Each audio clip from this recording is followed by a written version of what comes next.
mamerina ny fiaravana ho antsika rehetra indray liavana zay manaraka nyty afatr'andriamanitra ty any toerana rehetra zay misy anareo any androany mba tena te hizara kely any ty fampianarany Jesosy ty mikasika atsika zanak'olombelona zay mandalo eto amin'ity zao tontolo zao ity. Jesosy moa ry havana araky ny fahafantaritsika fa ny rahan'Andriamanitra teto ambonin'ny tany teto mihitsy izy anazava ny saitsika amin'ny alalany reto tenin'Andriamanitra reto. Fony izy telo taona tety ambonin'ny tany aloha tsy mbola tonga mbola tsy tanteraka le asan'ny apôstôly toko faharoa io le hoe mitobaka ny fanamasina fa eto amin'ity fampianarana nataon'i Jesosy ity zay hovakiko aminao atao marika toko fahefatra dia manazava ny tompo tenin'Andriamanitra. Angamba mety ho sarotsarotra ihany tamin'ny olona rehetra zay nandrely izy ary na ny mpianatra azy dia nametraka fanontaniana tamin'ny tompo mihitsy hoe tena tsy azonay le fampianarana. Ho antsika rehetra ny tokantrano any ry havana sy tena isaorana ny tompo efa nandefa ny fanamasina roa arivo taona lasa zay zay inoko maromarina fa izao ampianatra atsika ny fanamasina ny tenin'Andriamanitra zay ambarako eto anazava ny fo amampanahy atsika. Ndasonge vakiko ny tenin'Andriamanitra le fanoarana nataon'i Jesosy raha manana baiboly ny tokantrano any dia jereo amin'ny marika toko fahefatra manomboka amin'ny andininy fahaefatra ambin'ny folo ka hatramin'ny andininy faharoapolo.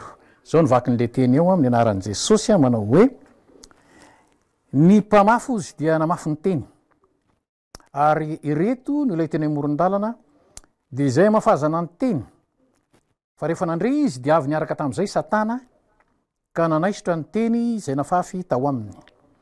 Ary tak izany koa izy ireto tamin'ilay voafafy teny amin'ny tany marivo ambony vatolampy dia izay mandre ny teny ka nalaky nandray amin'ny hafaliana nefa tsy nanapaka tao anatiny reny fa maharitra vetivety foana.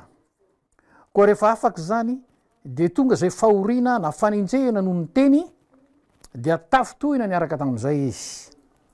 Ary misy hafa koa izay voafafy teny mitsilo dia ireo izay nandray ny teny fa ny fiahina zao fiainana zao sy ny fitaky ny arena ary ny filanany zavatra hafa miditra dia nangeja ny teny ka tsy mamoy izy.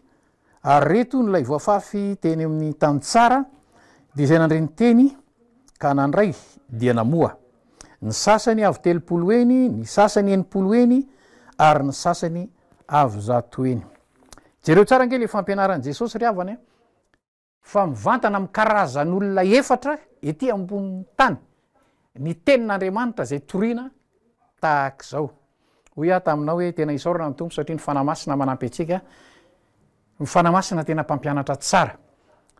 Ny anjarako dia anambara fotsiny aminao ireto fahamarinany reto le karazan'olona misy karazan'olona efatra ireo jereo nareo tsara ety ambonin'ny tany zany rehefa toriana tak'izao ny tenin'Andriamanitra. Andaso asesitsika ny voalohany izy jereo nareo tsara le hoe voafafy teny amoron-dalana. Rehefa toriana tak'izao tokoa ny tenin'Andriamanitra dia ireto le karazan'olona azavain' Jesosy mihitsy. Karazan'olona voalohany dia le olona nandre ny teny fa avy hatrany dia nisorona Satana ilay teny izay nafafy tao aminy. Izany hoe toriana tak'izao ny tenin'Andriamanitra dia ireto karazan'olona ireto dia ohatran'izao ny fiasan'ny Satana moa mba tiako tena ho azavaina aminao mihitsy. Raha mamaky tenin'Andriamanitra ianao amin'ny Efesianina toko faheninao andininy faharoa ambin'ny folo misy an'ilay hoe tsika tsy mitolona amin'ny nofo aman-drah izy fa mifanaratsy eny amin'ny rivotra. Iabakabaka io zany ry havana.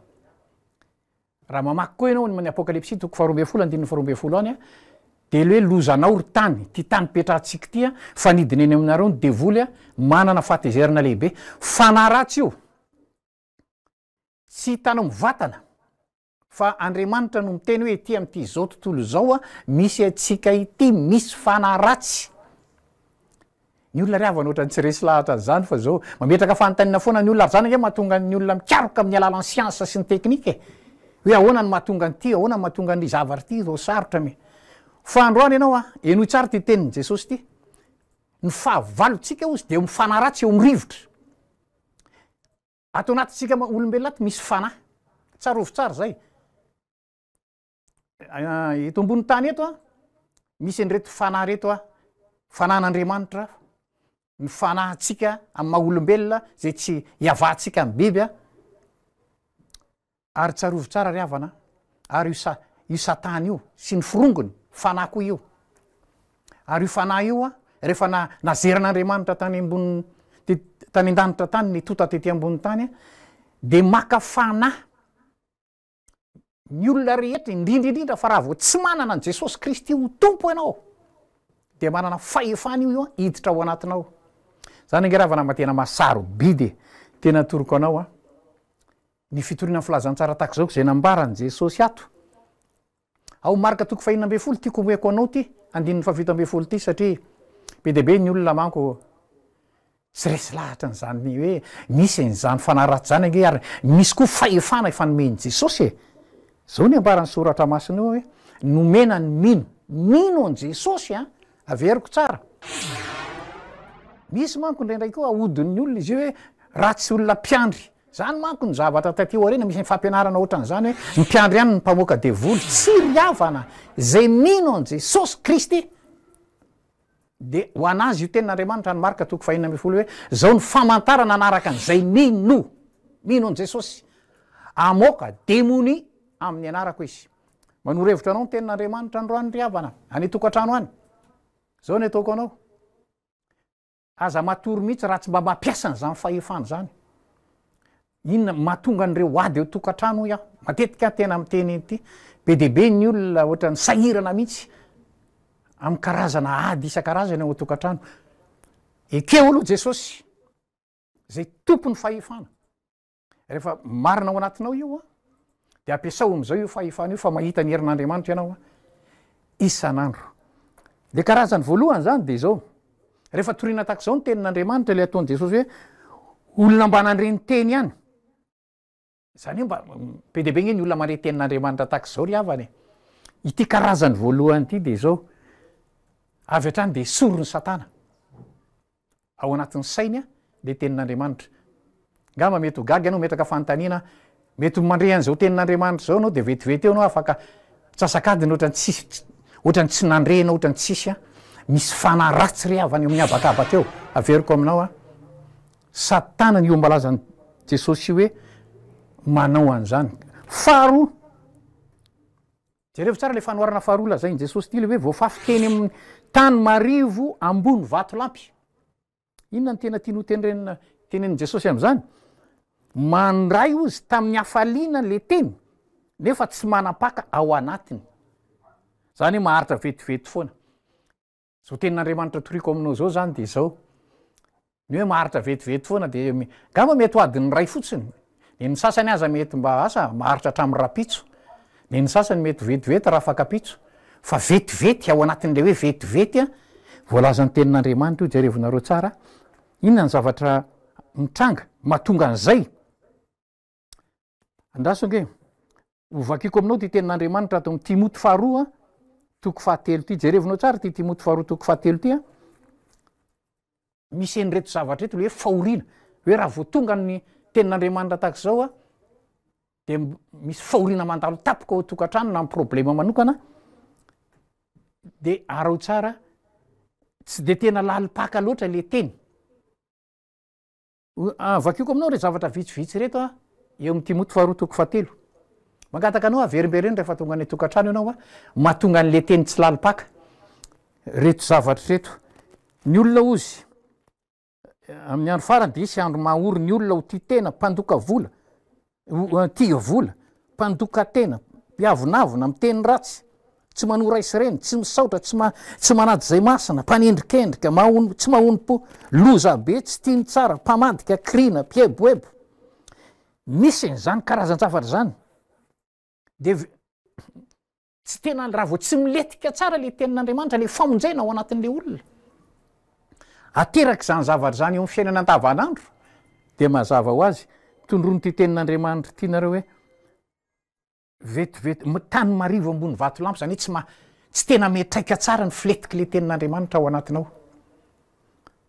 Fahatelo eo am'le fanoarana ny tenen'i Jesosy am'le fahatelo inonao reo tsara nge ty zavatra voalaza eto hoe voafafy teny amin'ny tsilo zao le karazan'olona io azavainy Jesosy hoe fiahina izao fiainana izao, ny fitaky ny arena, ny filana ny zavatra hafa miditra.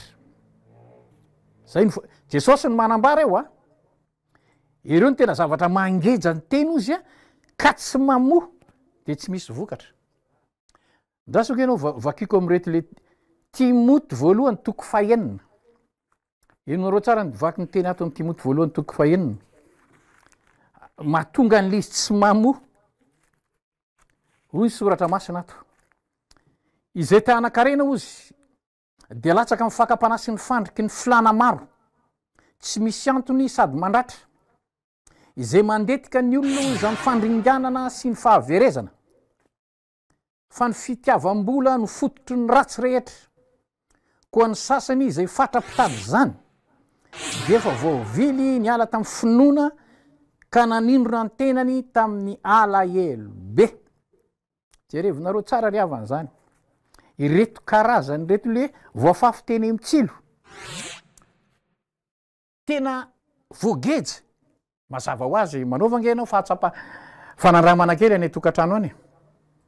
Ny am'izany eto hoe voafafy teny mitsilo raha mpamafy zao anao de mahita anao tsara fa misy mba tany mba maniry ihany le izy mba mamoaka zavatra ihany fa saingy zao voageja ny tsilo. Tiako mihitsy ianao mba merimberina kely eo amin'ny Timoty voalohany toko fahenina io fa tena ireo ry havana ny mangeja rehefa Jesosy ny teny hoe fiahiahina am'izao fiainana zao, feno fanahina rehefa miresaka, rehefa manao asa mandraraha, misendra mivoaka na iza toerana misy azy de ny fanahina ny betsaka, ny filakarena ozy, zay mandetika ny olona. Intsana ngery havan'izany tenin'Andriamanitra zany fa reny manko ohatra ny tsy rarahin'ny olona, velan'ny olona fotsiny zany tenin'Andriamanitra zany. Tsaroa fa rehefa mande tenin'Andriamanitra tahaka izao nge ry havana mitovy amin'ny jery fitaratra. Jereo tsara. Io tenin'Andriamanitra io rehefa mijery an'io anao de tsaka mijery fitaratra. Mazava ho azy fa ny olona ry havana rehefa tsy mijery fitaratra tsy mahita ny bikany misy nge, tsy mahita ny zavatra lesoka eo amin'ny fiainanao ianao. Fa alefan'Andriamanitra tahaka izao ny teniny de mangataka aminao jereo tsara. Zany ambaran'ny tenin'Andriamanitra hoe inona ny tena mangeja. Mangeja ny olona amin'izany atao hoe tsy mitombo mihitsy amin'ny ara-panahy. Misy karazan'olona ohatran'izany zany eo ambaran'i Jesosy io tsara ety amin'ity zao tontolo zao ety. Ary ny karazan'olona faefatra de zao. Eto moa le ambaran'i Jesosy hoe tany tsara.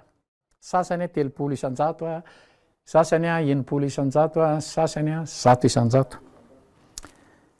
Ty ry havana, ndaso anao vakiko kely ty Jakoba toko voalohany ty mba ho hitanao tsara mba hoe tahaky ny ahoana marina zany hoe maniry amin'ny tany tsara ianao. Misy toera tahaka izao ato manomboka amin'ny 1:7 amin'ny Jakoba toko voalohany hoe ianareo kosa ary rahala malalaka ozy, aoka ny olona rehetra alady iainy, malaiky teny, malaiky ho tezitra. Jerevinareo tsara. Zany hoe tena zava-dehibe mihitsy zany hoe te andre tenin'Andriamanitra zany. Aoko mpakatony teny ery ambany ery izy manko no hoe aza-piainy fotsiny. Ireo le olona karazan'olona mifamitombo reo zany ry havana raha ohatra ka jerentsika de zao karazan'olona tena hita mihitsy hoe rehefa misy tenin'Andriamanitra tahaka izao tena manongila tsofina. Ary ozy ny tenin'Andriamanitra hoe mpakatony teny. Eto amin'ity fankatoavana ny teny ity ry havana ny tena hipetrahany, mitombony zany atao hoe herim-panahy. Io finoana rehetra ny tenin'Andriamanitra ato anaty baiboly io ry havana, tena atsoriko anao fa tena mila fankatoavana. Mila fankatoavana io ary tena mila iainana. Fa raha vao tsy zany no fiainanao, tsy afaka mitombo mihitsy ianao. Tsy afaka mitombo. Tsika ry havana matoa Andriamanitra miteny hoe ny sasany 30 eny, ny sasany 80 eny, ny sasany 100 isanjato. De misy karazany zany ny olona pino. Ny olona pino tiako teny eny nety ny olona nateraky indray. Ny olona nandray an Jesosy Kristy ho tompo. Mila mizatra makatony teny. tsy zatra miainy fotsiny. Eto a tena mba mizaranareo mihitsy ny am'izany atao hoe masarobidy a le voalazany tenin'Andriamanitra ny Romanina 10 any nahitanao an'ity tenin'Andriamanitra ty 1:20 hoe ny finoana de avy amin'ny toroteny ary ny toroteny avy amin'ny tenin'ny Kristy. Ty sofiny ty ryavana tena tian'Andriamanitra mihitsy ty tena iainy tenin'Andriamanitra ary ty saina atao anatsika ty a tian'Andriamanitra mihitsy a mba iainy tsara ihany koa ny feon'ny fanamasina zay ao anatsika ao a ho anao zay nandray an' Jesosy Kristy tompo. Melohany hijanonako ry havana de somary iverina kely aho a amintina kely an'reto zavatra efatra nylazain' Jesosy reto fa tena sarobidy reto a. Teninao a tamin'ny voalohany le hoe teny amoron-dalana zany hoe olona mandreny tenin'Andriamanitra tahaka zao a fa tsy tafapetraka atao anatin'ny sainy mihitsy a zany tenin'Andriamanitra zany. De nyresaka taminao a hoe Satana ny fahavalo a mahatonga an'izany. De nyresaka taminao a le vahaolana hoe raha tianao hipetraka ao anatinao ny afan'Andriamanitra nomen'Andriamanitra vahaolana ianao a eo amin'ny filazantsarany Marka 5:17 ary tsika rehetra na le dingana faharoa na dingana fahatelo na dingana fahaefatra ilainao mampiasa an'izany fahefana zany raha te hitombo am'izany atao hoe finoana ianao a atonga anao tena anisan'le maniry eo amin'ny tany tsara. Ny faharoa moa le hoe voafafy teny amin'ny tany marivo ambony vatolampy zany hoe mba hanandre ihany mba nisy kely fotoana kely ihany de avao ny ala indray le teny a raha vo tonga ny fahoriana raha vo tonga ny fanenjehana sy ny fanaratsiana de lasa very le finoana le tenin'Andriamanitra. Ny karazan'ny fahatelo le voafafy teny amin'ny tsilo a variana amin'ny filakarena amin'ny fidedavana arena eto amin'ity zao tontolo zao ity a tahaka an'le rangah voalaza ao Marka 4:9 a no nefa tonga amin'ny fotoana ialany teto amin'ity zao tontolo zao ity a nyvarina tany amin'ny farimy rehetra afo izy. Ary tiako ambara aminao foana zay satria zao a tsarovy tsara ry havana mandalo zao fiainana zao sy ny filana